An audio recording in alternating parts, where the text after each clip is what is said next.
Welcome to the Bravo Charlie Club podcast, making you 12 and a half minutes more awesome each week. He's Ben. I'm Richard. Let's go. Ben, how you doing this week?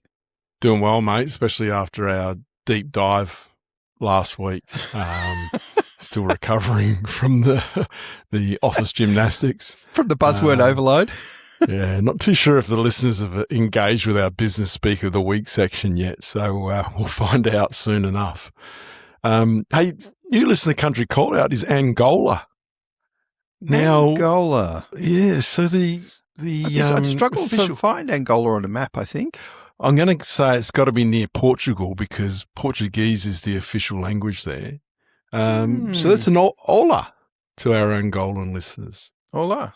Yeah, there you go. Hey, Fully Awake Project, mate, do you send text messages in a stream, like of 4 or 5 messages, or do you just send them in one big block? Like what you have to say, you just write it all down and send it. Like, where do you sit I there? think I think I know the audience, the more likely I am to send a larger number of messages that are each individually smaller. Interesting. Well, I'll sort of like riff backwards and forwards and kind of like refine it and sort of make in jokes at my own messages and just keep posting and posting. Whereas I think if it's probably a bit of a more formal context, or if I don't know people so well, I'll probably just try and keep it a bit more on point and probably like when you and I contact each other, we could have 4 or 5 messages before the next person actually answers. Easy. That's just normal table stakes. stakes. The conversation becomes like a plat where there's kind of like threads all over the place. Yeah, well, it's in and out, in and out. Yeah. But I got to say, my wife hates the string of messages. Like so I almost have to talk to her formally on your maths. So here's the thing, like if I need send the her one in, one out policy there, do you?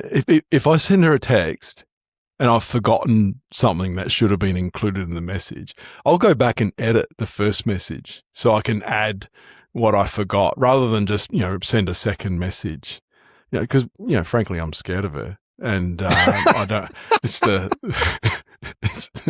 don't want the ramifications of sending too many messages and being in trouble. No one wants that. Bad for household harmony. That's right. So, it's interesting because I think the younger generation certainly are quite comfortable sending, like my daughters will send 15 messages in a stream before we'll even respond. And maybe that's where my wife sort of gets frustrated with the phone flashing. It's not going ding anymore because everyone has their phones on silent. But the phone's definitely flashing. So it's an interesting one. I'd be interested if listeners wanted to write in and tell us how. Do you how rewrite the messages though? Do you like if you write the message and you go, that I could have done a better job on that word? Do you go in and edit that word, or I'm often fixing typos because I'm a sort of I'm a send and edit. Yeah, I'm a send and edit. And also I'm communicating with a lot of people where English is the second language. And so typos can actually have them scrambling for a dictionary to find out what the word means. So I feel like it's an obligation of mine to not have typos in my messages. So I'll send and edit. Absolutely. Interesting one. Hey, travel tip of the week, mate. One thing I don't think people properly use, they may know about it or they may not. Hopefully there's a good tip. Don't forget that you can access airport lounges on arrival, like at your destination. What? Get out of here. Can you? Yeah, absolutely. You didn't know? I had no idea. I've never done that. It's not just pre-departure. And I certainly don't use this regularly. You sometimes you want to just get out, get going. Out. Yeah. But absolutely, if you've got a boarding pass for that day, you can most commonly access your destination airport's lounge. I had no idea. And if you're sort of transiting, you might even want to have a shower or something. So that's an easy use case. But sometimes you might have someone connecting on a different flight coming in from a different city. or whatever, head to the lounge and they'll just show you a boarding pass and walk on in. Fantastic. Yeah. Hey, here's one for you, talking about lost in translation. I get in a cab in Jakarta, and the guy I'm traveling with, he says to me, "Our driver is risky." And I said to him, "Mate, just tell him there's no rush. It's fine." And he goes, "What?" I said, he doesn't need to do anything dangerous. He goes, No. Risky is his name." I'm like, oh, my apologies. Because I always like to know who I'm traveling with and who I'm driving with, and it didn't even occur to me that I thought he was sort of telling me to put on my seatbelt, because wearing a seatbelt in Jakarta is almost like an optional extra. Right. Yeah. So it made me laugh. Yeah. I get lost in translation probably too often in that regard. Yeah. Well, you travel a lot in Asia, so yeah. True.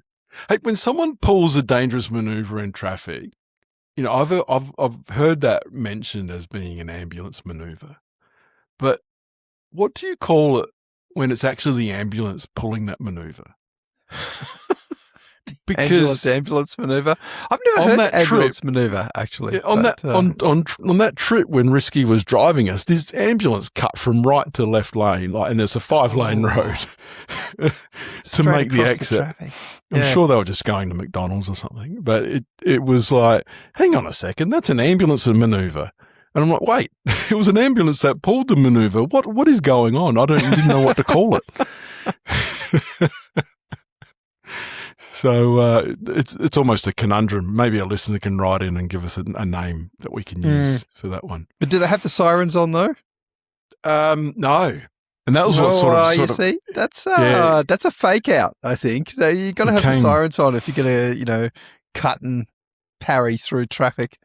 Yeah, it sort of came out of left field, and I think that was part of the problem. Like, you're like, whoa, what's this guy pulling? Wait, it's an ambulance. What's going on? What's going on? I think they were farming for business.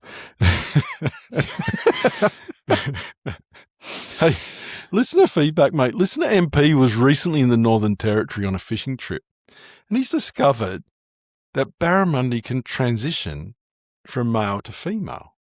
Are you aware of this? I wouldn't say anything related to fishing is my strong point, but I certainly had no idea of that. Yeah, so around 80 centimeters, which is 31 inches in our Imperial Friends language. They can, not always, they don't have to, transition. And MP asked if we should actually be eating fish that have transitioned from male to female. I did the research on this. And not only, yeah, I know, not only is it perfectly safe, these individuals are actually highly prized. So there you go. Happy fishing, MP. Go ahead and eat that 80 centimetre barramundi. We're jealous of. That could be tricky, right, though, because if you fished out a lot of the small barramundi, you wouldn't get a lot of breeding because they would need to transition before they can breed, right? So it's interesting. Is there some kind of you'd want to prevent that, wouldn't you, to increase stocks or something?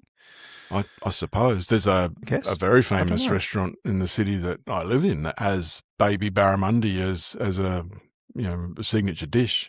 So they're part of the problem. They are part of the problem. Part of the tasty problem. Yeah. I'll have to mention this to them. They're not giving the fish the optimal chance to be tasty. Hey, Conundrum of the Week, mate. You know the plastics cupboard? Everyone's got one in the kitchen. Oh, yes, the plastics cupboard. Yep. Do you store containers with their lids on or off? Well, I think the plastics cupboard in our place gets a perhaps maybe annual clean out. I don't know how we lose so many bases and or lids and have mismatched pieces of plastic in the plastics cupboard, but it certainly does happen. We store lids off just because it makes it easier to stack the bottoms inside each other into like a little plastic tower. Yeah, so and then the lids can sort of sit off to the side. So that means you can sort of fit more in, I guess, is the optimal. But the downside of that is that you do lose track of which lids go with which. And then, you have to do the annual stock take to kind of work out, hey, why don't we have 3 bases, 5 lids that don't match anything? I feel like the older I get, the more I realise it's best just to store them with the lids on. Really? You can you just reach in. You need so much space for that, though. Yeah, we've just done a renovation, though. We've got space. You've got the space. Yeah, there you go. Yeah, okay, good caveat. If First world problems. You've got the space, if you've got the space, lid on's the way to go. It solves so many problems. Hey, before we get too far past this, now we're recording sort of early August. What's the deal with Christmas in July? Oh, no, we've missed it. I know we have. The reason I'm raising it is I'm actually going to a mid-year Christmas event. It's a bunch of guys. It's just an excuse for us to get together, really. However, is it more compelling? Is it more compelling if it's called Christmas in July in August? Yeah. Christmas in July in August. You're more likely to get a leave pass if it's got some kind of festive connotations. Oh, it's our annual catch up. We've got to do it. Well, that's what in my calendar it says Christmas Gala, which makes it even more fancy. Which makes it even more compelling. Like, there's no way that it can be missed. It's a red letter day. Exactly. Yeah. But like, no one gives Christmas presents at Christmas in July. No. And there's no tinsel. There's no Santa in evidence. Like, what's Christmassy about a Christmas in July? Other than the fact that downer. Maybe it's in solidarity with sort of like a northern hemisphere climate patterns or something. Yeah. I don't know, like when it's colder. Fair call.